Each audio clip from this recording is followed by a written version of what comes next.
तो आपका स्वागत है पार्ट 2 के वीडियो में। हम सीखेंगे एनवायरमेंटल एजुकेशन और environmental science by Arpita Subhash गरत।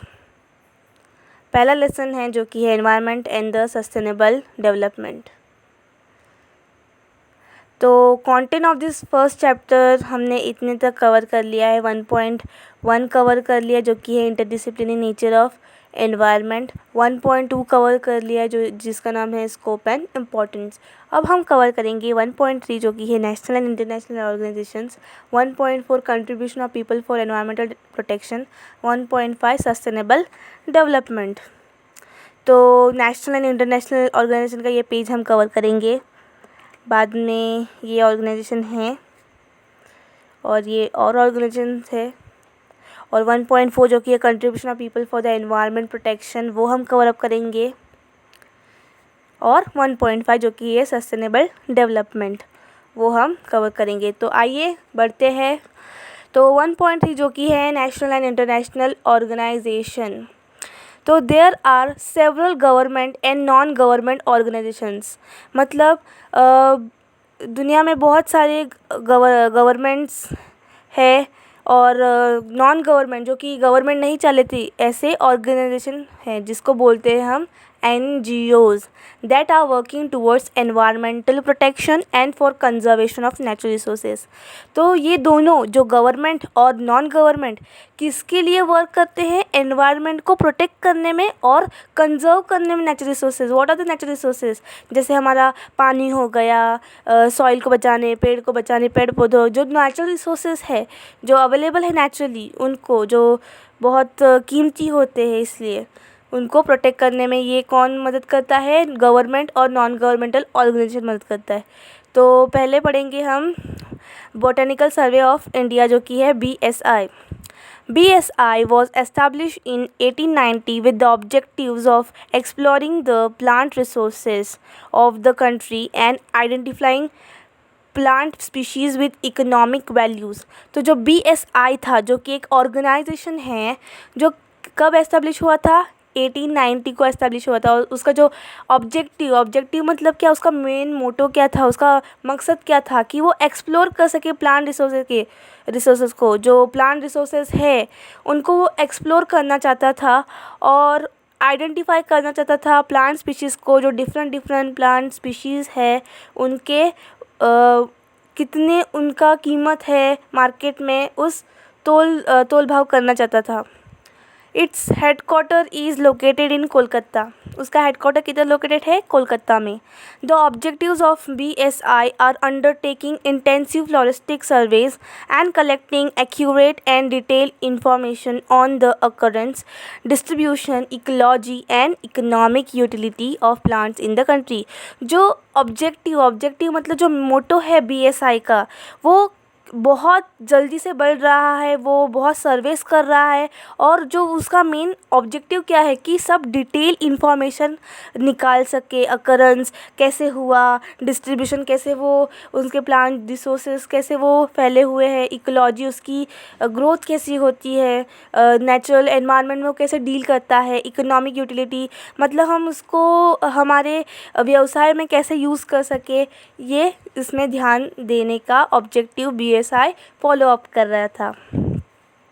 अब है B forest research institute FRI। FRI was established in 1906 at Dehradun to conduct training, research and management of protection of forest। तो जो FRI है वो किधर एस्टेब्लिश हुआ था? वो देहरादून में एस्टेब्लिश हुआ था। और वो कब एस्टेब्लिश हुआ था? 1906 में। और वो क्यों एस्टेब्लिश हुआ था? वो एस्टेब्लिश क्यों हुआ था? क्योंकि उसको कंडक्ट करना था ट्रेनिंग। क्यों कंडक्ट करना था ट्रेनिंग? क्योंकि रिसर्च मैनेजमेंट कंडक्ट कर सके और जो प्रोटेक्शन है फॉरेस्ट का प्रोटेक्ट कर सके, इसके लिए जो ट्रेनिंग, लोगों को ट्रेनिंग सिखा सके कि कैसे फॉरेस्ट को प्रोटेक्ट करते हैं, इसके लिए वो एस्टेब्लिश हुआ था देहरादून में। The institute provides training for forest officers and forest rangers of our country। तो ये इंस्टीट्यूट क्या प्रोवाइड करता है? ट्रेनिंग प्रोवाइड करता है कि फॉरेस्ट ऑफिसर्स को कि कैसे फॉरेस्ट को प्रोटेक्ट करे और वगैरह वगैरह। अभी C है zoological surveys of India ZSI। ZSI was established on 1st July. ZSI कब एस्टैब्लिश हुआ था? 1 जुलाई को 1916 को। और क्यों हुआ था? To promote survey, exploration and research leading to the advancement of our knowledge in various aspects of animal life. तो क्यों वो एस्टैब्लिश हुआ था? क्योंकि वो नॉलेज स्प्रेड कर सके जो कि एनिमल लाइफ से है रिलेटेड। और उसका जो हेड क्वार्टर किधर लोकेटेड है? कोलकाता में। The main objectives of ZSI are exploration surveys, inventorying and monitoring of faunal diversity in various states, ecosystems and protected areas of India। तो उनका मेन ऑब्जेक्टिव क्या था कि कौन से स्पीशीज़ है, जैसे कि फ्लोनल मतलब क्या कि कौन से एनिमल्स, किस तरह के एनिमल्स किस किस स्टेट में इकोसिस्टम में पाए जाते हैं, वो कैसे रहते हैं, उनका खान पान का वो पूरा डिटेल सर्वे करना, उसका पूरा जानकारी निकालना। तो वो उनका मेन मकसद था ZSI का। तो ये बहुत इम्पोर्टेंट है। अब है the international union for conservation of nation, IUCN। IUCN was establish on 5 अक्टूबर 1948। तो कब एस्टैब्लिश हुआ था? 5 अक्टूबर 1948 को, as the first global environmental union. तो वो एक ग्लोबल था, मतलब ग्लोबली था, वो एक देश में नहीं एसोसिएट था, वो पूरे विश्व भर में वो एसोसिएटेड किया गया था।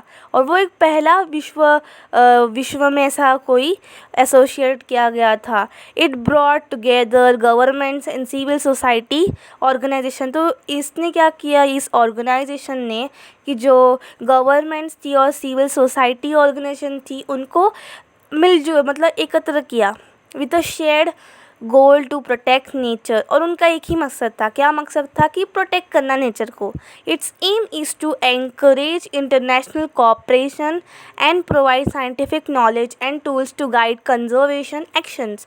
तो उनका जो क्या था, उनका एम क्या था कि इंटरनेशनल कोऑपरेशन को, जो इंटरनेशनल कोऑपरेशन थे उसको एनकरेज करना और कंजर्व करना। कंजर्व कैसे कंजर्व करे? टूल्स बनाना, नॉलेज, साइंटिफिक नॉलेज देना सबको, वो उनका मकसद था। और its head quarter is located in Switzerland. तो जो उसका हेड क्वार्टर है IUCN का, वो किधर लोकेटेड है? स्विट्ज़रलैंड में लोकेटेड है। IUCN played a fundamental role in the creation of key international conventions। Convention मतलब क्या? अग्रीमेंट्स। तो ये प्ले करता है fundamental role, basic role play करता है किसमें? कन्वेंशन, इंटरनेशनल कन्वेंशंस में, कि जो होते हैं अग्रीमेंट्स, तो वो इससे होते हैं। Including the Ramsar convention on wetlands 1971, the World Heritage Convention 1972, the Convention on International Trade in the Endangered Species Sites जो कि और 1974 and the convention on biological diversity CBD 1992। तो ये सारे कन्वेंशन का नाम इधर ये है। इंटरनेशनल कन्वेंशन मतलब ये जो IUCN इन सब को क्या करता है? गाइड करता है। और IUCN के जो रूल्स एंड रेगुलेशंस है, ये सब ये जो कन्वेंशन है ये फॉलो करते हैं उनका।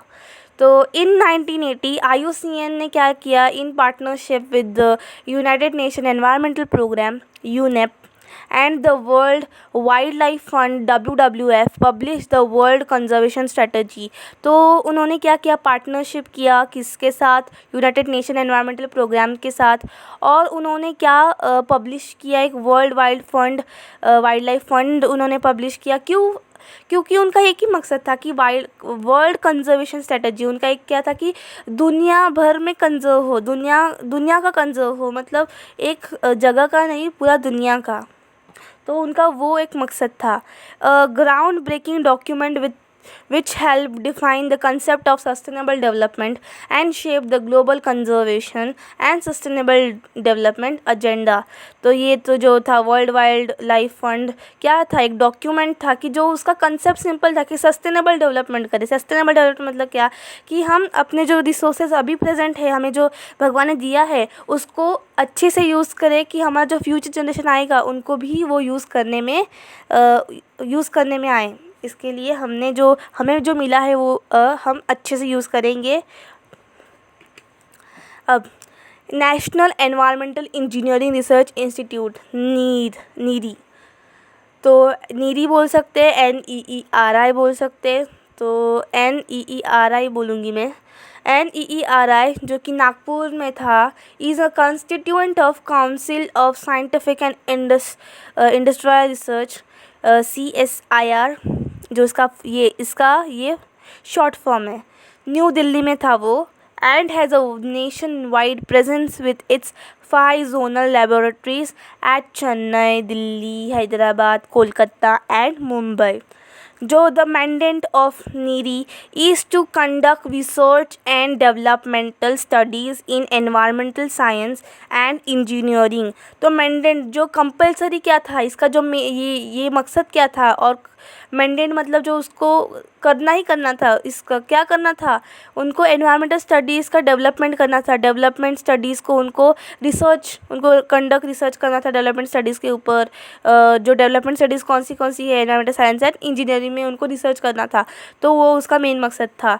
और इससे क्या होगा, to render assistance to the industrial of the region and local bodies in solving the problems of environmental pollution. तो इससे क्या होगा, ये अगर ये एक्सपेरिमेंट वगैरह करेंगे तो जो इंडस्ट्रीज़ असिस्ट कर सके, जो इंडस्ट्रीज़ होती है छोटी छोटी, उनको वो असिस्ट करेंगे कि आप ऐसा करो कि आपका जो कोई भी नुकसान ना हो एनवायरनमेंट को, तो उनको सजेशन देना एंड ऑल, वही उसका काम था। Its vision is to create leadership in environmental science and engineering for sustainable development. उसका विजन क्या था, उसका जो वो सपना क्या देख रहा था कि क्रिएट कर सके लीडरशिप को इन एनवायरमेंटल साइंस एंड इंजीनियरिंग। किसमें वो लीडरशिप एक्वायर करना चाहता था, एनवायरमेंटल साइंस में और इंजीनियरिंग में, फॉर सस्टेनेबल डेवलपमेंट। इससे क्या होगा, सस्टेनेबल डेवलपमेंट ही होगा। Now, World Wildlife Fund for Nature, WWF. See this panda. This is a logo for WWF. WWF was established in April 1961 as Switzerland। वो जो WWF था वो कब एसोसिएट हुआ था, एस्टेब्लिश हुआ था, अप्रैल में एस्टेब्लिश हुआ था 1961 में, और किधर हुआ था, स्विट्ज़रलैंड में। ये जायंट पांडा दिख रहा है, the giant Panda become the logo for WWF, जो मैंने अभी बताया। ये world wildlife fund for nature का क्या है, लोगो है। WWF's wild life trade arm traffic मतलब क्या, ट्रैफिक का भी उन्होंने फुल फॉर्म दिया है, trade record analysis of flora and fauna in commerce. Flora मतलब क्या, प्लांट्स, फौना मतलब क्या, एनिमल्स, ट्रेड मतलब जो हम करते हैं एक्सचेंज ऑफ गुड्स, रिकॉर्ड मतलब रिकॉर्ड रखते हैं, एनालिसिस मतलब उनका पूरा जांच पड़ताल करते हैं वो, कॉमर्स मतलब क्या, वही पैसे से related. Launch an extensive publicity campaign to combat illegal wild life trade in 1986। Combat मतलब क्या, स्टॉप करना क्या, इलीगल जो वाइल्ड लाइफ ट्रेड होता है, जो वाइल्ड लाइफ मतलब हमको पता है ना कि हाथी के दांत चोरी करके उनको बेचा जाता है, तो वो एक इलीगल काम है। तो वो अगर ये world wildlife fund for nature इनको पता चला तो वो क्या करेंगे, उस पर एक्शन लेंगे। ऐसा मैं एग्जांपल दिया हाँ मैंने।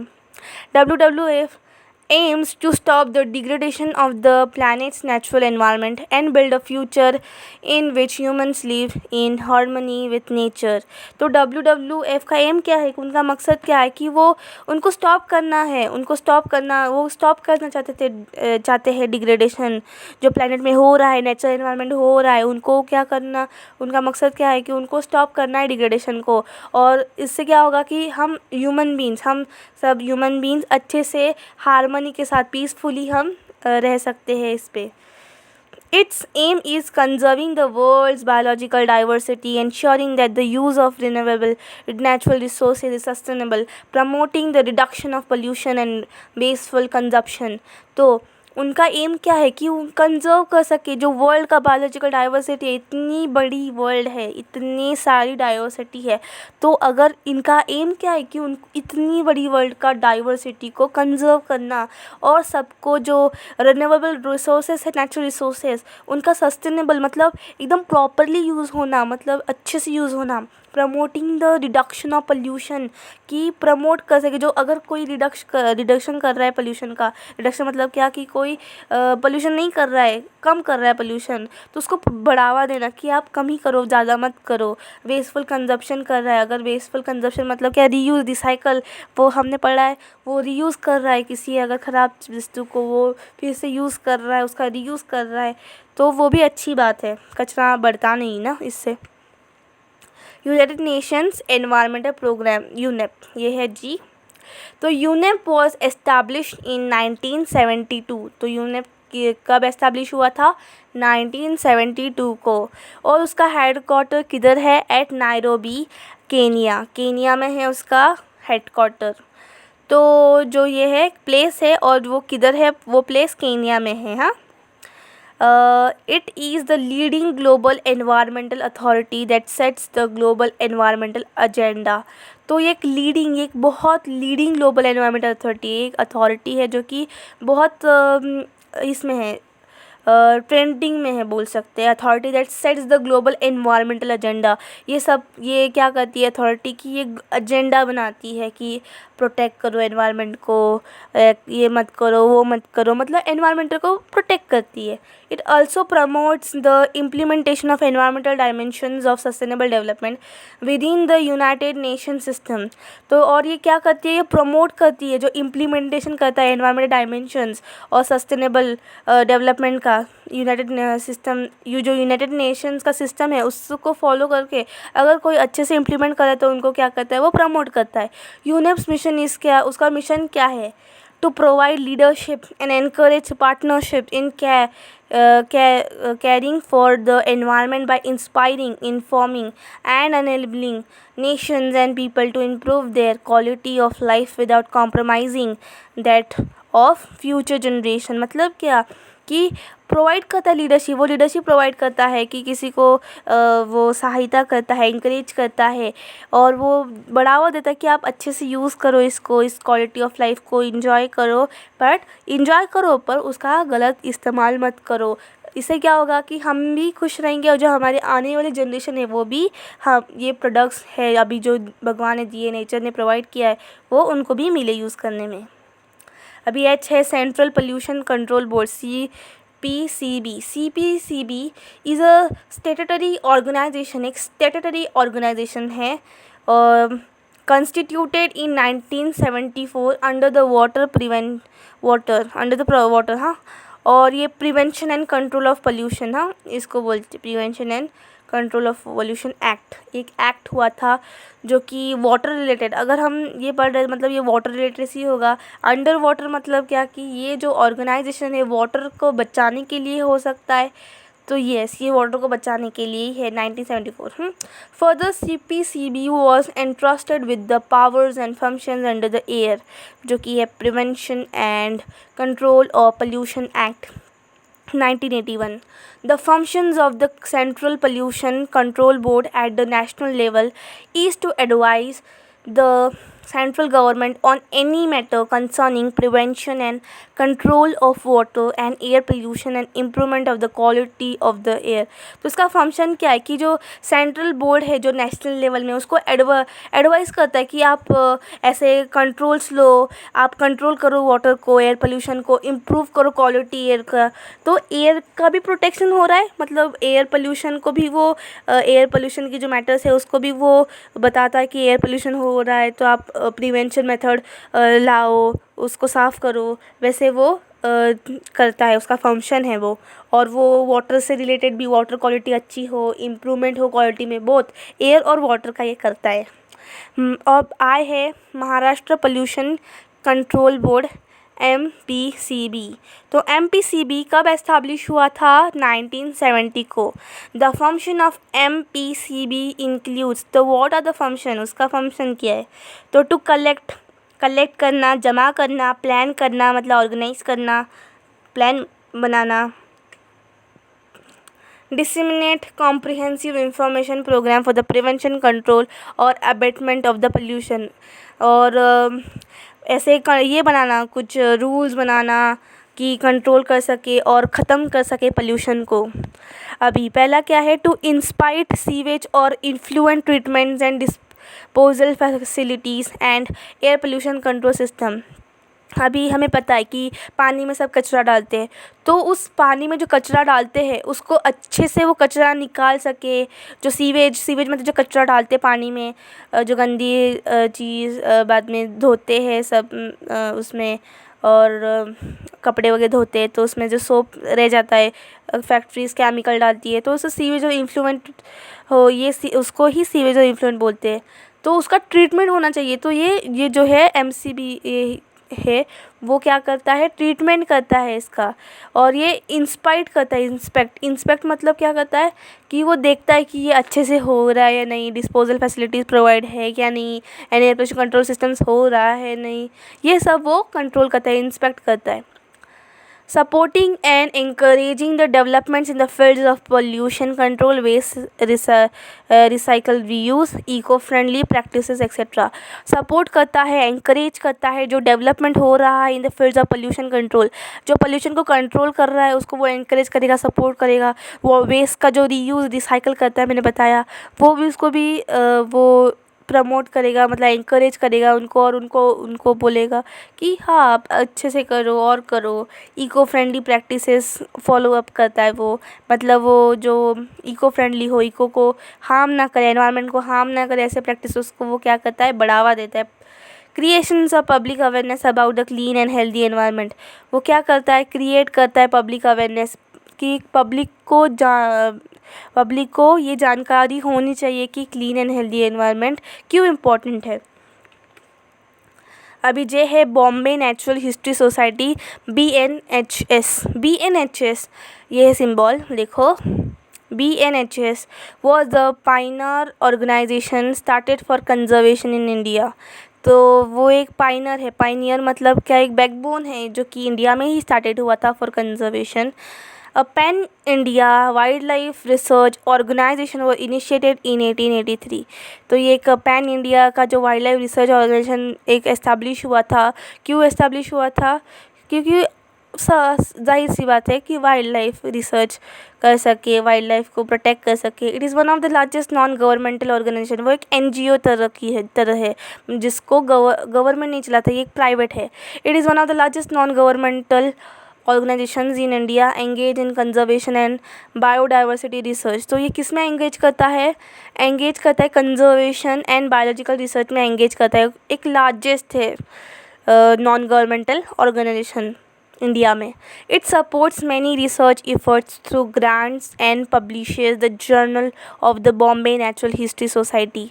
तो ये क्या करता है, ये सपोर्ट्स करता है मैनी रिसर्च एफर्ट्स, जो कोई रिसर्च करेगा तो उनको वो बढ़ावा देता है कि आप और रिसर्च करो और इन्फॉर्मेशन दो। कैसे वो बढ़ावा देता है, वो अपना एक जर्नल है जिसका नाम है बॉम्बे नेचुरल हिस्ट्री सोसाइटी, उसमें वो छपाता है कि ये गलत काम हो रहा है, ये ऐसे ऐसे हो रहा है, तो छपाता है कि जिससे अवेयरनेस क्रिएट हो और उससे प्रोटेक्ट कर सके। It's mission is conservation of nature, primarily biological diversity through action based research, education and public awareness. उसका मिशन क्या है कि कंजर्वेशन करे नेचर का, प्राइमरली क्या, बायोलॉजिकल डाइवर्सिटी को, through action based research, education and public awareness create करके। मतलब कंजर्व कैसे करेगा वो नेचर को, बायोलॉजिकल डाइवर्सिटी से, थ्रू एक्शंस, वो एक्शन लेगा, रिसर्च एक्शन कैसे लेगा, एक्शंस लेगा वो रिसर्च करके, एजुकेशन प्रोवाइड करके और पब्लिक अवेयरनेस क्रिएट करके। Its vision is to excel in the conservation of threatened species and habitats। उसका विजन क्या, उसका ड्रीम क्या है कि वो क्या कर सके, जो थ्रेटन स्पीशीज़ मतलब क्या, जो खतरे में हैं, जो जानवर प्लांट्स, हैबिटेट मतलब जो लिविंग ह्यूमन बीइंग्स, और जो प्लांट्स एनिमल्स जो थ्रेटन्ड है, जो खतरे में है, प्लांट्स एनिमल्स है, उनको वो क्या करे, कंजर्व करे, ऐसा उसका विजन है। मेन एक्टिविटीज़ ऑफ BNHS, उनकी मेन एक्टिविटीज़ क्या इंक्लूड करती है, नेचुरल हिस्ट्री कलेक्शन, वो हिस्ट्री को कलेक्ट करता है, जो नेचुरल हिस्ट्री होती है उसका कलेक्शन करता है, research on various species and habitat, बहुत सारे जानवरों के ऊपर, जीव जंतुओं के ऊपर वो रिसर्च करता है। Conservation of landscapes and seascape, मतलब पानी को, ज़मीन को गंदी होने से बचाता है। एनवायरमेंटल इंफॉर्मेशन सिस्टम कलेक्ट करता है, वो जानकारी कलेक्ट करता है सब एनवायरमेंटल से रिलेटेड। आउटरीच जैसे camps, exhibitions, lectures and other events. तो वो कैसे अवेयरनेस पहुंचाता है सबके इधर, वो कैंप्स लेता है, एग्जीबिशन करता है, लेक्चर्स लेता है, other events. Conservation education centres करता है वो, कम्युनिकेशंस एंड एडवोकेसी मतलब सबको अवेयर करता है। University studies, library, wild life publications and सर्वेरियनियर। तो वो क्या करता है कि स्टडीज़ क्रिएट करता है यूनिवर्सिटी में, स्टडी में ये सिखाता है कि ये कंडक्ट करता है कि सबको ये स्टडीज़ जाननी बहुत इम्पॉर्टेंट है। लाइब्रेरी में ऐसी बुक्स रखता है कि जिससे अवेयरनेस क्रिएट हो सके। Wild life publications and all के है wild life institute of India, जो कि है WII, establish in 1982, wild life institute of India. तो वो कब एस्टैब्लिश हुआ था? 1982 को एस्टैब्लिश हुआ था, जो कि एक इंस्टीट्यूट है इंडिया में और एक इंटरनेशनली अक्लेम इंस्टीट्यूशन है। इसको इंडिया में एस्टैब्लिश हुआ, पर इसको हम इंटरनेशनल इंस्टीट्यूशन बोलते हैं, इंटरनेशनल इंस्टीट्यूशन है।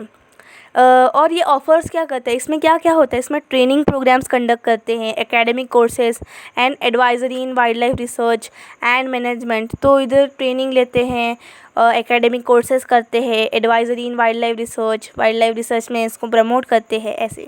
The institute is actively engage in research across the breadth of the country on biodiversity related issues. तो अभी ये इंस्टीट्यूट का क्या कर रहा है? ये एंगेज है इन द रिसर्च कि हमारा जो बायोडाइवर्सिटी है इंडिया में, अक्रॉस मतलब ब्रेथ कंट्री, पूरा कंट्री भी है, पूरा देश भी है, पूरा वर्ल्ड भी है, उसका क्या रिलेटेड इश्यूज़ है बायोडाइवर्सिटी को, वो अभी कंडक्ट कर रहा है, वो एंगेज है उसमें, वो अभी लगा हुआ है उसमें। It's headquarter is located at Dehradun. तो उसका जो हेड क्वार्टर है वो किधर लोकेटेड है? देहरादून में लोकेटेड है। अभी पढ़ते हैं the aims and objectives of WII। तो what are the aims and objectives? तो उसका पहला है to build up scientific knowledge on wildlife, कि बिल्ड कर सके साइंटिफिक नॉलेज की जानकारी होनी चाहिए वाइल्ड लाइफ के ऊपर, तो वो उसको बिल्ड करना है सबके अंदर, वो उसका पहला ऑब्जेक्टिव है। To train personnels for conservation and management of wildlife and carry out research, मतलब इंसानों को ट्रेन करे कि कैसे कंजर्व करे, मैनेजमेंट करे वाइल्ड लाइफ को, और रिसर्च कैसी कैरी ऑन हो, ऐसे उनको ट्रेन करता है उसमें। थर्ड क्या है? To collaborate with international organization and develop as a regional centre of international importance, कि कोलैबोरेट करे इंटरनेशनल ऑर्गेनाइजेशन के साथ, वो कोलैबोरेट करता है, डेवलप करता है एक रीजनल सेंटर, मतलब हम जो वो क्या क्रिएट करता है, एक सेंटर क्रिएट करता है, मतलब कि क्रिएट करता है कि हमारा एक ही मोटो है जिससे इंटरनेशनल इम्पोर्टेंस हो, मतलब जिसमें इंटरनेशनली उस सबको फ़ायदा हो ऐसे। L1 हम पढ़ेंगे environmental information system in India, जो कि है ENVIS। In 1982 the government of India establish N environmental information system. तो 1982 में क्या किया था? द गवर्नमेंट ऑफ इंडिया ने एस्टैब्लिश किया था एनवायरमेंटल इंफॉर्मेशन सिस्टम, और वो क्या प्रोवाइड करती है? That provides environmental information to decision makers, policy planners, scientist, engineers, researcher etcetera across the country. तो क्या प्रोवाइड करती है? इंफॉर्मेशन प्रोवाइड करती है, जैसे डिसीजन मेकर्स के ऊपर, पॉलिसी प्लानर्स के ऊपर, साइंटिस्ट के ऊपर, इंजीनियर्स, रिसर्चर्स, उसके तक वो एक डिस्कशन प्रोवाइड करती है सबके अंदर, सबके वो लेती है और डिस्कशन करती है, और क्या क्या होना चाहिए वो डिस्कस करती है। अब पढ़ेंगे 1.4, जो कि है contribution of people for environment protection. तो डॉक्टर सलीम अली, जो कि एक इंसान है, was an Indian ornithologist and naturalist, often refer to as the birdman of India. तो डॉक्टर सलीम हैं जो कि इंडिया ऑर्निथोलॉजिस्ट मतलब क्या? जो बर्ड की जानकारी रखता है, बर्ड के ऊपर, बर्ड्स मतलब क्या? पंछी, पक्षी, उसको बोलते हैं हिंदी में। ऑर्निथोलॉजिस्ट मतलब जो पक्षी के बारे में जानकारी रखता है। नेचुरलिस्ट मतलब जो एनवायरनमेंट के बारे में जानकारी रखता है, उनको क्या बोलते थे? बर्डमैन मतलब पक्षी मैन बोलते थे, पक्षी इंसान ऐसे ही बोल सकते हैं, ऑफ इंडिया। तो he was the first person to introduce systematic ornithology when nobody was aware of distribution of birds in India. तो उनको क्या, वो एक ऐसे पहले पर्सन थे कि उनको सिस्टमैटिक ऑर्निथोलॉजी जानकारी सबको पहुंचानी थी इंडिया भर में। किलाउडियो नेशनल पार्क, जो कि भागलपुर बर्ड सेंचुरी है was establish after doctor Salim Ali continuous intervention. मतलब उन्होंने जो ये किया था कंटिन्यूस, उसमें एग्रीमेंट किया था बचाने में, तो उनके बाद डॉक्टर सलीम अली के बाद ही उन नेशनल पार्क का स्थापना की गई थी। He fought to save the Silent Valley National Park in Kerala. जो साइलेंट वैली नेशनल पार्क है जिसमें केरला में है, वो उसके लिए वो लड़े थे। उनको सेव करना था साइलेंट वैली नेशनल पार्क।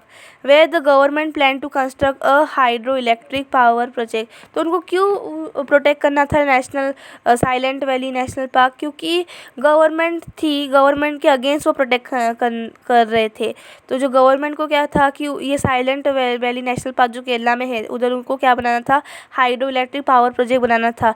तो ये डॉक्टर सलीम जी ने क्या किया कि गवर्नमेंट के अगेंस्ट खड़े हुए और मतलब उनके विरुद्ध खड़े हुए और उनसे वो जंग भी जीती।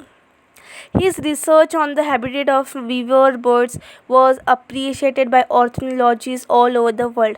तो उन्होंने weaver bird है वीवर्स बर्ड्स के ऊपर क्या किया था, रिसर्च किया था, और वो बहुत फेमस हुए थे उससे। In 1967 he received the Jules Paul Wildlife Conservation Award, a prestigious award in conservation। और 1967 में उन्होंने एक अवार्ड जीता था, वो एक बहुत प्रेस्टिजियस अवार्ड था। अभी MC Mehta undoubtedly India's most famous environmental lawyer since 1984। तो MC मेहता जो कि इंडिया के बहुत एनवायरमेंटल लॉयर थे 1984 से, has filed several public interest litigations. मतलब उन्होंने क्या किया था, जो पब्लिक इंटरेस्ट लिटिगेशंस उन्होंने क्या किया था, फाइल किया था for supporting the cause of environmental conservation. मतलब क्या कि उन्होंने ऐसे रूल्स बनाए थे, अगर वो कोई रूल्स को फॉलो अप नहीं करता, अगर किसी ये उसका ये करता है, क्या बोल सकते हैं उसको, अगर वो उसको रूल्स को तोड़ता है, फॉलो अप नहीं करता, उसके अगेंस्ट करता है कुछ, तो उसको जेल होएगी, ऐसा पब्लिक इंटरेस्ट लिटिगेशन में है। His most famous and long-drawn battles includes protecting the Taj Mahal, cleaning up the Ganga River, banning intensive shrimp farming on the coast, initiating government to implement environmental education in the schools and colleges, and variety of other conservation issues। तो उन्होंने किसके लिए fought किया था, जो ताजमहल के लिए fought किया था। क्लीनिंग अप गंगा रिवर, अभी गंगा रिवर ख़राब हो रही है तो उनको उसके लिए भी उन्होंने फॉट किया था। Banning intensive Shreem farming on the coast. मतलब श्रीम फार्मिंग होती थी कोस्ट के ऊपर। कोस्ट श्रीम मतलब क्या, कोलबी बोलते हैं, झींगा बोलते, ऐसे ही कुछ बोलते हैं, जो कोस्ट पे है उसको बचाने, उस जो फार्मिंग होती है, इलीगली फार्मिंग होती है, उनको बैन करने, बैन मतलब क्या, उसको बंद करने में। Initiating government to implement environmental education in the school. वो और उन्होंने इनिशिएटिंग क्या किया था कि स्कूल्स में ऐसा एजुकेशन दो जिससे अवेयरनेस क्रिएट हो। कॉलेजेस में variety of other conservation issues थे बहुत सारे। Through his work, Mehta has the national agenda in the field of water and air pollution, vehicular pollution control, coastal zone conservation, and the translocation of heavy industries from urban areas। तो उनके जो उन्होंने जो work किया था, तो उन्होंने बहुत सारे नेशनल एजेंडाज थे, जैसे कि एयर पोल्यूशन से रिलेटेड, vehicular pollution control से रिलेटेड, coastal zone conservation से related, and the translocation of heavy industries from the urban areas। तो he has obtained more than 40 landmark judgments and numerous orders from the Honorable Supreme Court against the polluters। तो उनको judgement भी मिला था, उनको इंसाफ भी मिला था इन सब चीज़ों से। और किसने दिया था इंसाफ? हमारे ऑनरेबल सुप्रीम कोर्ट है, जो कि बहुत बड़ा हाई कोर्ट है इंडिया में। तो उन्होंने जो सुप्रीम कोर्ट है, उन्होंने एक्शन लिया था पोल्यूटर्स के ऊपर, और उनको जो ये थे MC मेहता, उनको क्या मिला था? इंसाफ मिला था। अभी सुंदरलाल बहुगुणा इनिशिएटेड चिपको मूवमेंट। हमें पता है चिपको मूवमेंट क्या है, which become an internationally well known example of highly successful conservation action programs through the effort of local people for guarding their forest resources. जो सुंदरलाल बहुगुणा है, उन्होंने क्या इनिशिएट किया था? चिपको मूवमेंट इनिशिएट किया था, जो कि एक इंटरनेशनल मुद्दा बन गया था, एक एग्जाम्पल बन गया था, इतना वो फेमस हुआ था, जो कि कंजर्वेशन एक्शन प्रोग्राम से रिलेटेड है। और इस इसमें बहुत सारे लोगों ने पार्टिसिपेट किया था। उनके एफ़र्ट्स की वजह से फॉरेस्ट रिसोर्स लोकल पीपल ने फॉरेस्ट रिसोर्सेज को बचाया था। His fight to prevent the constructions of the Tehri Dam in a fragile earthquake-prone setting is a battle that he continued to wage। तो उन्होंने क्या किया था कि जो एक फ्रजाइल अर्थक्वेक की एक जगह है, मतलब एक जगह है जिधर फ्रजाइल अर्थक्वेक होते हैं। फ्रजाइल मतलब क्या कि उधर बार बार अर्थक्वेक होते हैं। तो उन्होंने क्या किया था कि उधर क्या करने वाले थे, उधर गवर्नमेंट ने किसी ने डिसाइड किया था कि टेहरी डैम बनाएंगे उधर। तो उन्होंने क्या किया कि उन्होंने उनको बताया कि अगर टेहरी डैम उधर बनाएंगे तो सुनामी आ सकती है, इसलिए उधर टेहरी डैम बनाना बहुत खतरे कारक है। तो उससे वो फाइट किया और उन्होंने वो बैटल कंटिन्यू करते रहे। Doctor M S. Swaminathan he is called as the father of green revolution of India. अभी जो एम.एस. स्वामीनाथन थे वो father of green revolution of India कहलाते हैं। He was one of the India's foremost agriculture scientist and has showed concern about various aspects of biodiversity conservation of both traditional crops and wild species.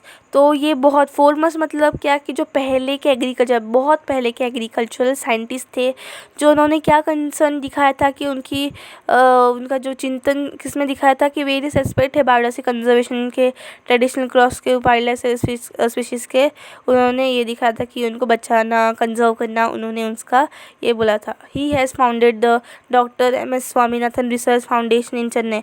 तो उन्होंने क्या establish किया बाद में, doctor M S. Swaminathan research foundation Chennai में establish किया, एक जगह का स्थापना की जिसका नाम उन्होंने रखा M S. Swaminathan research foundation in Chennai, which work for the conservation of the biological diversity. अभी डू यू नो ये स्टोरी ऑफ बिश्नोईज़ है, तो आइए पढ़ते ये story. The Bishnois of Rajasthan have been known for their concern for trees, birds and animals. तो बिश्नोईज़ थे जो कि राजस्थान में जो रहते हैं उनको बिश्नोईज़ एक ऐसे लोकल पीपल को हम बिश्नोईज़ बोलते हैं उधर के। तो वो बिश्नोईज़ राजस्थान में रहते थे और वो क्या करते थे, वो ट्रीज़, बर्ड्स, एनिमल्स के बारे में बहुत कंसर्न थे, बहुत उनको चिंता थी उनकी। इन 1730 में Abhay Singh the king of Jodhpur, तो 1730 में क्या हुआ, जो अभय सिंह था जो किंग था जोधपुर का, wanted large quantities of wood for burning bricks to build his new palace. तो जो राजा था अभय सिंह, जोधपुर का राजा, उसको क्या चाहिए था, उसको लार्ज क्वांटिटी में वुड चाहिए थे, बहुत मात्रा में वुड चाहिए था, क्यों, बर्न कर सके ब्रिक्स मतलब ईंट को बर्न करने में, जलाने में उसको वो चाहिए था। क्यों? क्योंकि उसको एक नया पैलेस बनाना था, उसका एक नया महल बनाना था। He sent his minister Giridhardas with the wood cutters to cut the trees in the Bishnois in the Khejarli village. तो उसने क्या किया कि उसका मिनिस्टर था जो गिरिधारा दास, उसको क्या किया, उसको भेजा और उसके साथ एक वुड कटर्स भेजे। और क्यों? क्योंकि कट करने के लिए ट्रीज़ को, जो कि बिश्नोईज़ के इधर जो खेजारीली विलेज उसका नाम था, उधर भेजा। तो तब क्या हुआ देखते। Amrita Devi, a local resident of the village, wanted to save the trees. तो उधर खेजारीली विलेज में क्या रहती थी, एक अमृता देवी नाम की एक लोकल रेसिडेंट, उधर की एक रहवासी रहती थी। तो उसको क्या करना था, उसको वो बचाना था ट्रीज़ को कट करने से। तो she rushed in and hug the trees to protect them. तो वो दौड़ी और ट्रीज़ को लपट गई। क्यों? क्योंकि उसको प्रोटेक्ट करना था। तो she told Giridhardas and cutters to stop operation, कि आप जो ऑपरेशन कर रहे हो काटने का वो उसको स्टॉप करे। Her daughter too followed her example. तो उसको देखकर उसकी बेटी भी आई और गले लगाया पेड़ को। Giridhar Das ordered his man to proceed and they cut down the trees and the woman. तो उससे क्या, तो गिरिधारा दास ने क्या किया कि उसने बोला कि ऐसा है, तो उसने उसको उसका जो वुड कटर्स उसने लाए थे उसको ऑर्डर दे दिया कि आप क्या करो कि आप कट कर दो ट्रीज, इनको मरने दो। तो उन्होंने सच में कट कर दिया और वो लड़की जो वुमन थी वो भी मर गई। The news spread and more villages came to rescue of the tree. तो ये न्यूज़ थी, वो मर गए ट्री के साथ, पेड़ भी कटा और जो वुमेन थी वो भी मर गई। तो ये न्यूज़ सुन के सब विलेजर्स आए और ट्रीज़ के प्रोटेक्शन में। But the cutting continues and by nightfall 363 people has given their lives for the cause of forest protection. और पर ये जो वुड कटर्स थे, जो पेड़ काटने वाले थे, वो रुके नहीं और ऐसे करते करते 363 पीपल डाई हो गए रेस्क्यू करने में, फॉरेस्ट प्रोटेक्शन। तो when the king heard the news with remorse, he banned felling of trees in the Bishnoi's forest forever.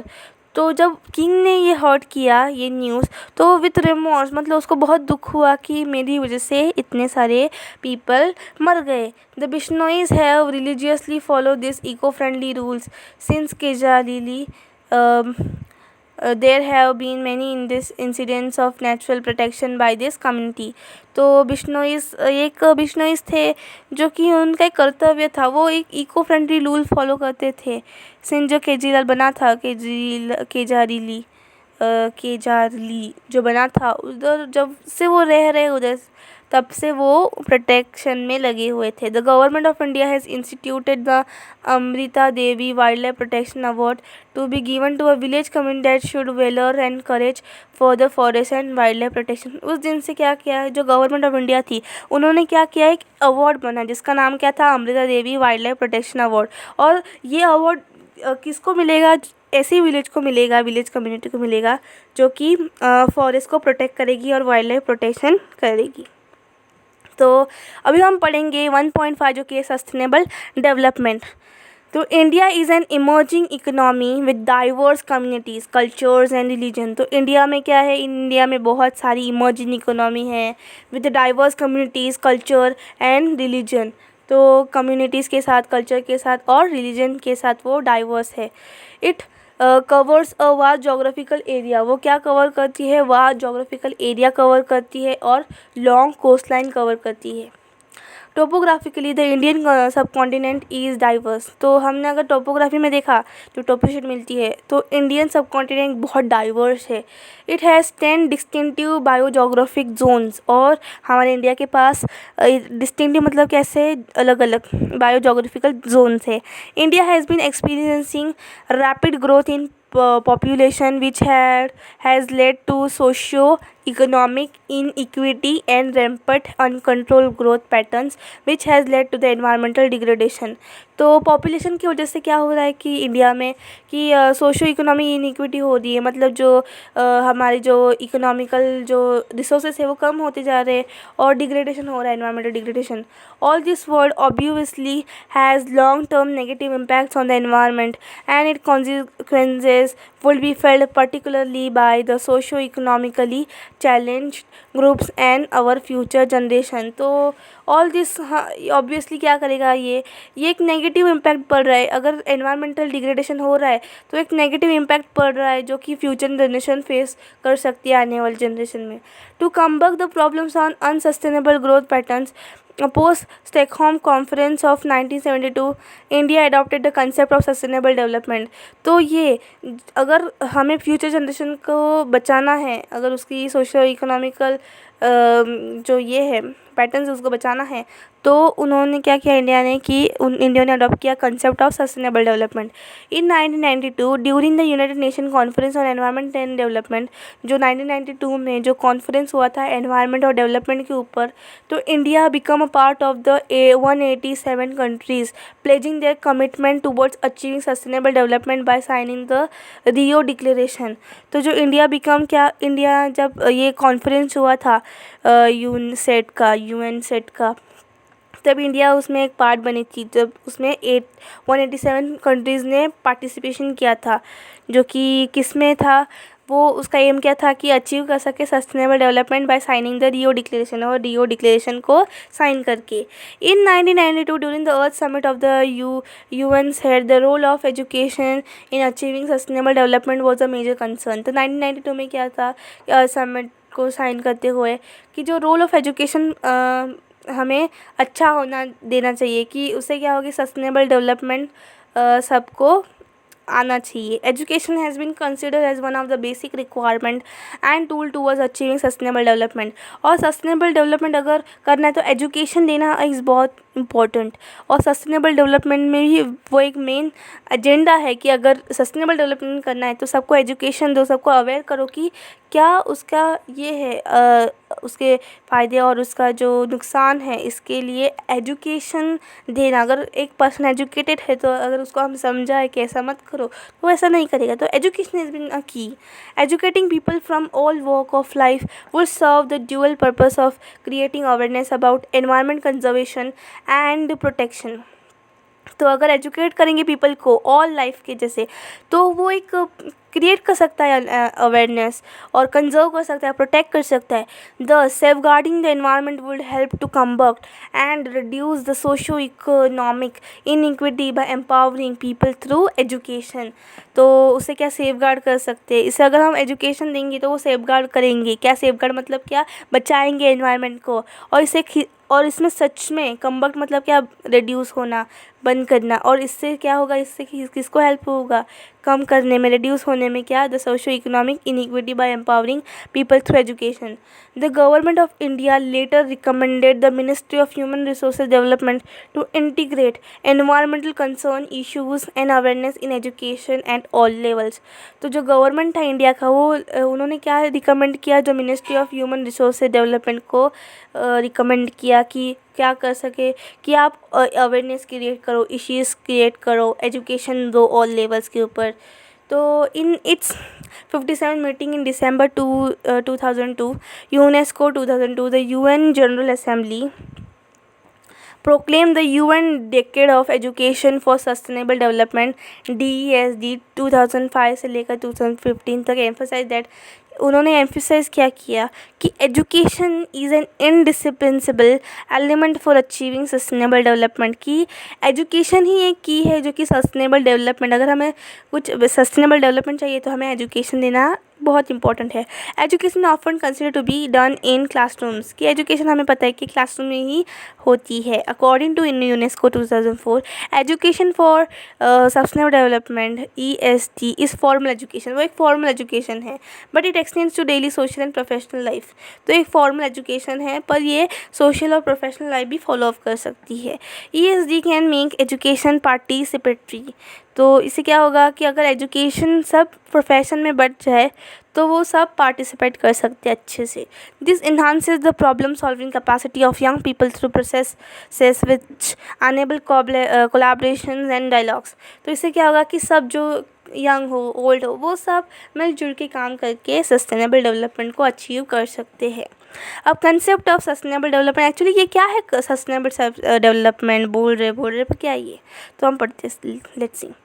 Sustainable development refers to development which can meet the needs of the present generation without compromising on the ability of the future generation to meet their own needs। मतलब अभी जो हमें मिला है natural resources, उसका एकदम अच्छे से ध्यान से यूज़ करेंगे और उसको बचा के रखेंगे कि उससे क्या हो कि फ्यूचर जनरेशन भी उसको यूज़ कर सके। वही सस्टेनेबल डेवलपमेंट है।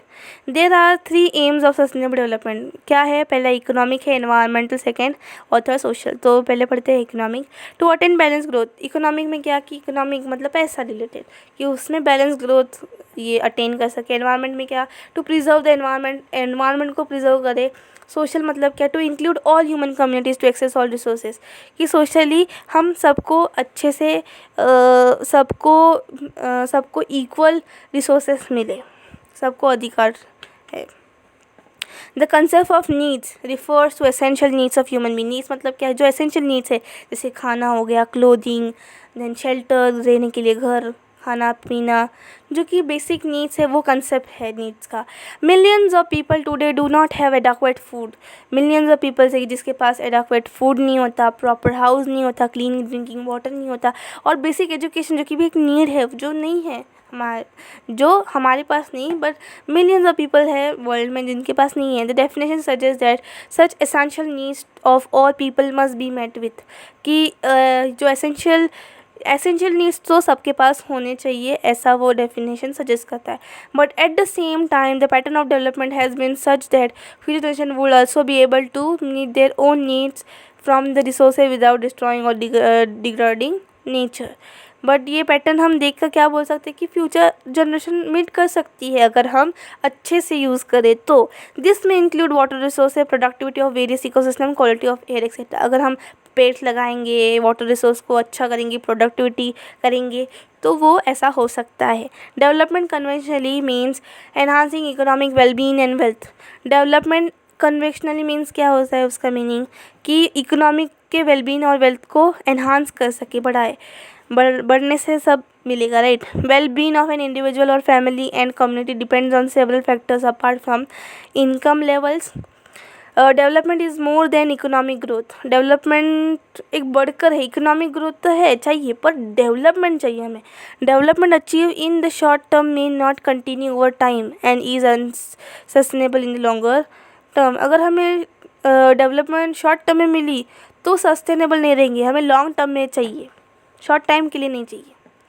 अभी think and act. The past and present generation use energy for fossil fuels for domestic and industrial process. This use in energy has led to the global climate change. How to conserve energy in daily life? Switch off lights and fans in the classroom when it is मतलब इधर क्या लिखा है कि अभी past और present generation को मायने रख के फॉसिल फ्यूल्स इंडस्ट्री प्रोसेस में यूज़ होती है, तो हम कैसे कंजर्व कर सकते हैं एनर्जी को जिससे ग्लोबल क्लाइमेट चेंज ना हो।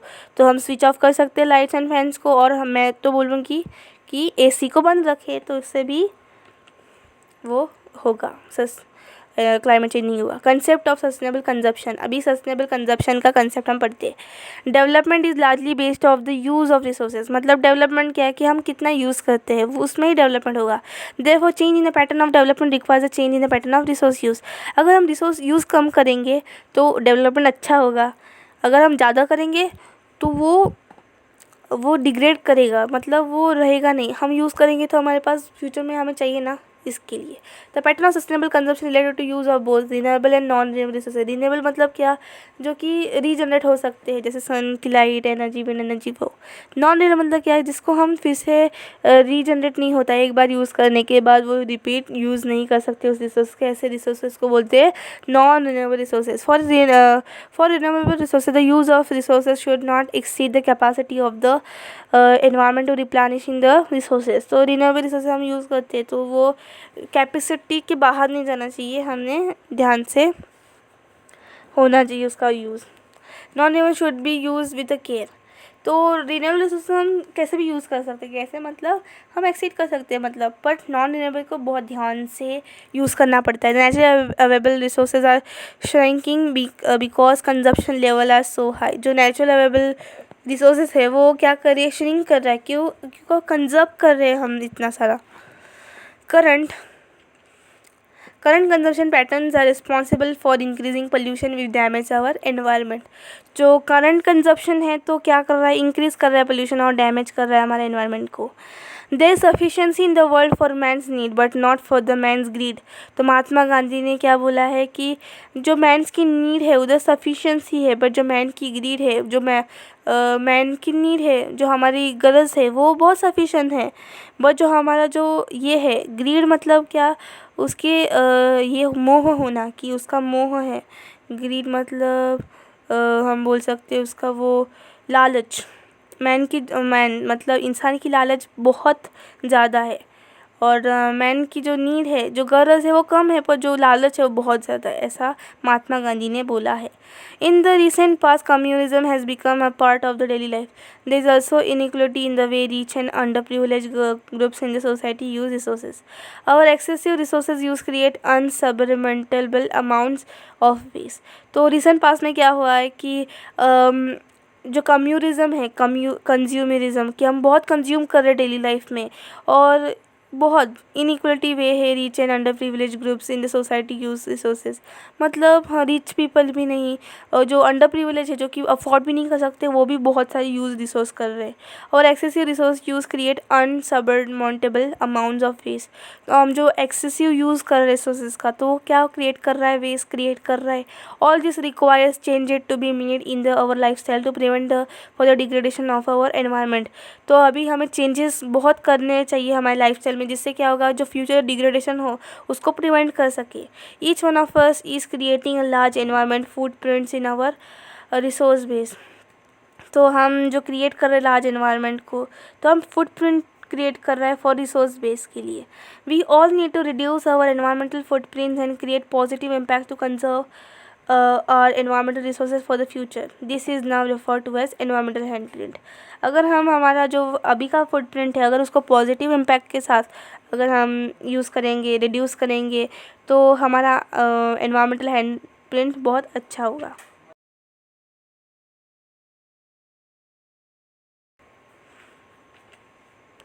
Now, do you know if 50% in an office use both side of just 10% of the paper they use, the company can save 10 trees a year. तो ये बहुत इम्पोर्टेंट है। अगर 50% बोथ साइड यूज़ करें paper का, तो वो 10 ट्रीज़ को तो सेव करेंगे ईयर में। The energy save from recycling 1 glass bottle will light 100 volt watt bulb for 4 hours. तो अगर हम रिसाइकिल ग्लास बॉटल को रिसाइकिल करेंगे तो कितनी बिजली बचाएगी? 100 वाट की बल्ब की वो 4 आवर्स की बिजली बचाएगी, सेव करेगी। Plastic bags and other plastic garbages throw into sea kills a million sea creatures every year. जो प्लास्टिक बैग्स हम फेंकते हैं, प्लास्टिक गार्बेज फेंकते हैं सी में, तो किल्स क्या करता है? वो मारता है millions of sea creature every year, हर साल। तो वो हमने आज कंप्लीट कर लिया है पूरा 1.1 interdisciplinary nature of environment, 1.2 scope and importance, 1.3 national and international organisation, 1.4 contribution of people for environmental protection and 1.5 sustainable development. Thank you for watching this video. Part 3 में हम क्वेश्चन आंसर डिस्कस करेंगे, तो भूलिए मत सब्सक्राइब और like करने को।